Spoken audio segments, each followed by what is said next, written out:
इच्छाधारी नागिन की कहानी। बहुत समय पहले की बात है। एक छोटे से गांव के पास एक घना जंगल था। उस जंगल के बीचों बीच एक पुराना खंडहर पड़ा था। लोगों का मानना था कि उस खंडहर में एक इच्छाधारी नागिन रहती है, जो रात होते ही इंसानों का रूप धारण कर गांव में घूमती है।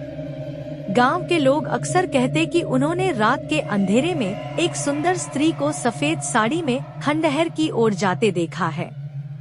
उसकी चाल में कुछ अजीब बात थी, जैसे वो जमीन पर नहीं चल रही हो, बल्कि तैर रही हो। एक रात गांव का एक युवक रवि, जो इन बातों पर विश्वास नहीं करता था, उसने तय किया कि वो उस खंडहर में जाएगा और सच का पता लगाएगा। चांदनी रात थी, चारों ओर सन्नाटा छाया हुआ था। रवि ने टॉर्च ली और अकेले ही जंगल की ओर चल पड़ा। जैसे ही वह खंडहर के पास पहुंचा, उसे एक फुसफुसाहट सुनाई दी, रवि, रवि। उसने मुड़कर देखा तो एक सुंदर स्त्री खड़ी थी। उसकी आंखें चमक रही थी, लेकिन चेहरा भावहीन था। वो बोली, तुमने मेरी नींद खराब की है, अब तुम जिंदा नहीं रहोगे। अचानक उसका चेहरा नागिन में बदल गया। लंबी जहरीली जीभ, लाल आंखें और कांपता शरीर। रवि के पैरों तले जमीन खिसक गई। वो भागा, मगर जंगल में रास्ता भटक गया।